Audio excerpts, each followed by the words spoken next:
Hi guys! Welcome back to Succulent Bliss. It's me again, Aika. So, time check natin is 5:48 in the AM. Mag-check tayo ng plants natin. Ang aga ko, diba? Hindi kasi ako pwedeng magpainit or magpa-araw. May sakit kasi ako. So, ito, maaga tayo nag-check ng ating plants. Unahin natin dito sa propagation area natin. Yan, nilabas ko pala yung super bombs ko. Yung dalawang malaki kong super bombs na nasa loob ng rock. Tignan natin kung magugustuhan nila ang labas. Kasi yung mga naka-ROS kong super bomb ang gaganda ng farina. So, try din natin sa kanilang dalawa. Ang aking golden barrel na papatay na. Hintay ko na lang lumambot. Then, ito yung isang super bomb natin na malaki. Yan. Super tagal na nitong super bomb na to sa akin. Tapos inilabas ko na din si peridot dito. So ito yung first layer ng ating rock dito. Ayan si variegated Oyuki. Ayan. Ito si Jiangnan Beauty to eh. Ang aking mga Mendozae kailangan ng ikat. Konting yan. Howard Limifolia. Yan, nandito si Kansu. Yan. Medyo nakaka-recover na si Kansu. Then may marble gold dyan. Yan. Hindi ko pa talaga naayos to. Hindi ko pa masyadong nalilingilan yung garden ko. Ay. May Veltano dyan. Ito yung pinropagate natin na Purple Delights. Wala pa ako nakikitang pimples. Sana mag-success. Parang tuyo siya eh, no? Yung Haworthia natin. Tinkerbell. Cute na ng Tinkerbell natin. Yan. Yung Axtang. Ito si Psyche na ang bilis ma-sunburn sa akin ni Psyche. Kaya itinago ko muna siya dito. Then ito yung mga Purple Delights na hinarvest natin nung nakaraang linggo. Na nilagay natin sa mga individual pot. Okay naman sila. Yan. Ang ganda ng propagation ni Pink Pebbles. Yan. May mga ghost plant and purple haze tayo sa likod. Yan.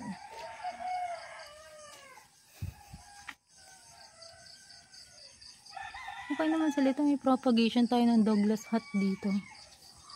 Ito yung mga propagation ng Limifolia. Kailangan na din nila ng kanya-kanyang pot. Malalaki na sila dito. Ang daming zebras.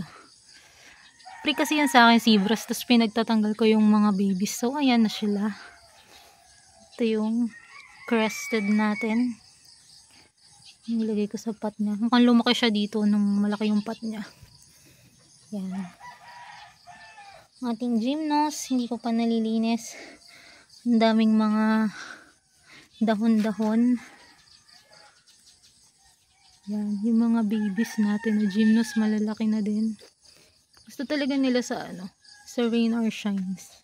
Mas maganda yung color nila, mas vibrant. Yan, ang ating gymnos. Then yung mga tea lines natin na madadamo na. Ayan o, damo na na. Dadamuhan ko na yan one of these days. And kukunin ko na yung ibang pops na malalaki para magparami ulit tayo. Mga mother plant ko na to na gymnos eh. Na tea lines. Yan. So, yun guys, yung laman nitong side na to. Wala namang pagbabago. Ganun pa rin. May nadagdag lang and magulo pa rin sila. Hey guys, ito yung nakahang natin na Choco Moonstone. Sedum George and Ellen. Then dito ko nilagay si Super Brow ba to? I think Super Brow siya. Okay naman sila here. Yung ating inayos na String of Hearts. Lumalawit na naman siya. Ito pinagpuputol ko tong mga jadelet natin. Nag-propagate ako. Gusto ko kasi siya i-bonsai. Ito yung ating frosty flower. Mukhang uhaw na din. ang ating pulper card. Meron tayo dito T-line hybrid. Ito yung naka rain or shine kung super bomb. Ang ganda ng ano niya, ng farina niya. Palibasa hindi siya nahahawakan dito kasi nasa taas siya. Ito yung isa nating super bomb na rain or shine. Ipipihit ko na siya ulit kasi tatlo yung heads na, hindi na aarawan ng ayos yung isa. Ito yung naka rain or shine natin na peach snow. Okay naman siya, I think. Ayan o. Mas makinis nga yun nandito eh. Kaysa dun sa nasa loob ng ating rock. Purple haze. Ang ating trailing na Chloe. Yan. Ang ating Ellen hybrid na payat na. Hindi kasi nakakapagdilig. Ito yung magulong rack ng mga gymnast ulit. Ire-repat na natin itong to. Yan. Yung crested na yan. Hindi to bala ko din i-repat tong malaking ghost natin. Mahaba na sila eh. Yan. Si cheesecake natin nilagay ko sa malaking pot. Yung bonsai natin na super bomb. Ang liit-liit ng mga leaves. Ang chubby-chubby. Yan, yung ating Mickey Mouse. Yan, super bomb ulit na naka rain or shine. Ay! Natanggal! Hulog yung Boros tail natin. Oh my god. Ito na nga bang sinasabi ko eh. Nakasagi siguro. Balik ulit natin. Natanggal! Kainis naman. Lagay muna natin siya dyan. Dami kasing bata dito sa amin siguro. Nasagi. Hindi naman sinasadya. Okay lang yan. Yan. Crested.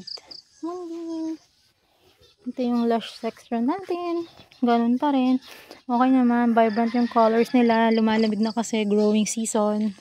Grabe. Ang ganda ng purple delight oh. Ay nilabas ko pala yung variegated purple delight natin and mukha namang nagugustuhan niya here. Yan o. Laki na agad ng pinagbago niya. Ito i-repat natin to sa Simonadenium na to. Si Staphyloides kasi maliit yung pot niya. Yan yung mga Ellens ko na nagpipink. Cutie. Ganda-ganda. Mga pink puppet na lush. Ayan o. Naka rain or shine din yung Murasaki. I think okay ka na Murasaki and Pinch Snow yung naka rain or shine. For me basta nasa sila, fast draining soil. Alam naman natin yan, ayaw nila nang nagtatagal sila sa basang lupa. Yan yung cheesecakes natin. Yung iron pay natin na pinagpuputol. May mga babies na. Yan, super bright ng color ng ating pots pig. Red na siya. Purple delight natin din. Grabe yung pagka-pink. And ang ating claret. Super ganda ng color ni claret. Guys, grabe. Look nyo. Yung mga tips na. Yan. Then, malaki nating lactea. Super yung colors nila. Si Arun Pay. Kailangan na ding ipagkakat to para ma-propagate. Then yung lush, ang chubby-chubby ng ating Chloe. Guys, hindi ako nagdidilig sa kanila. As in, out in the open sila. And, nagtatribe sila ng kanila lang. Hindi ako nag-i-spray sa kanila ngayon. As in, pinapabayaan ko lang yung malamig na hangin. And I think okay naman sila lahat. Hindi ko pa masyado nasisilip yung nasa rock. Kasi tuwing gabi lang ako lumalabas. As in, pag walang araw, yung crested natin na pink rose. Ganda. Yan. Ay, may na-rat here. Ay, naku. May na-rat na head si tawag mo dito?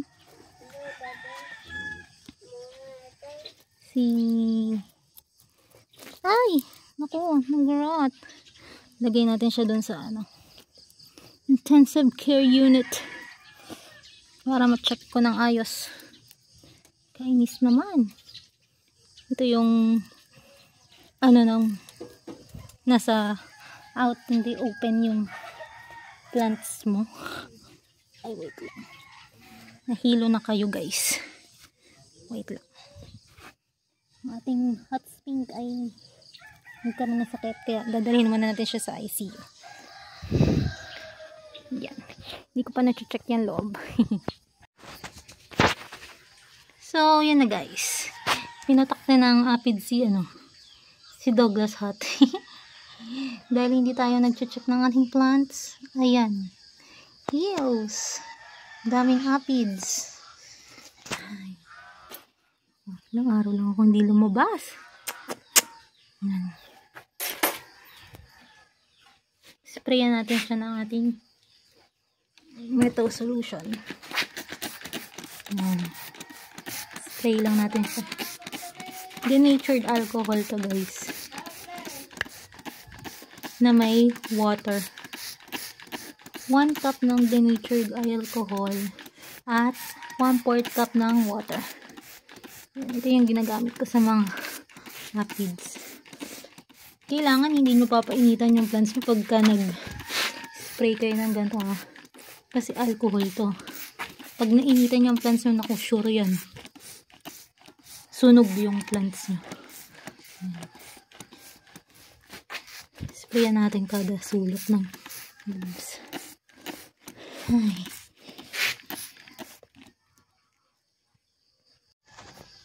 So, yun na guys. Tapos ko na sila isprayan ng denatured alcohol.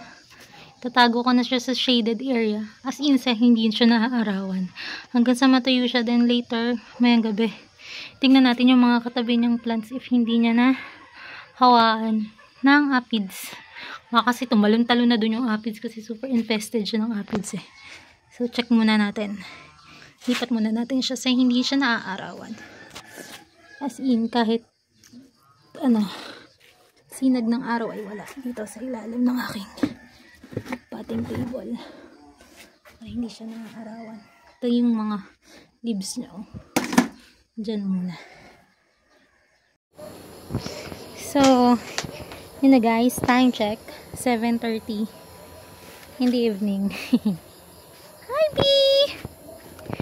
Diba kasi kanina nakita natin na yung Douglas Hot natin ay infested ng mealybugs and aphids. So, check natin yung mga katabi niyang plants if wala. So far, wala naman. Pero, mag-spray na din tayo ng alcohol sa kanila. For sure na rin. Ang gabi ngayon. So, okay lang kahit mag-spray tayo. Ayan. Sprayan lang natin yung mga rosette nila.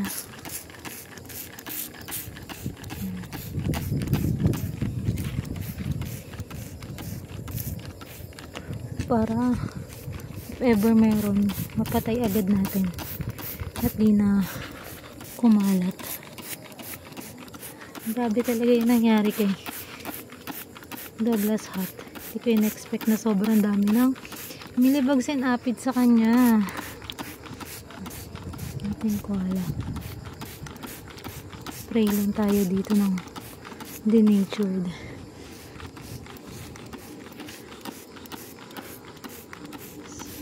So far, okay naman sila. Yan. Kailangan kasi contact yung natin para mamatay agad yung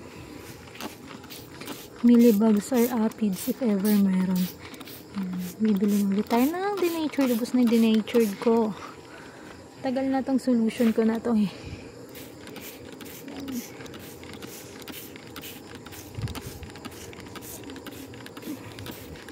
Mura lang to guys sa Shopee yung denatured alcohol.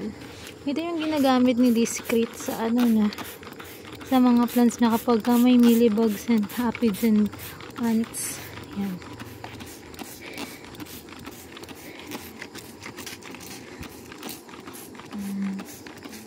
So far okay naman sila lahat.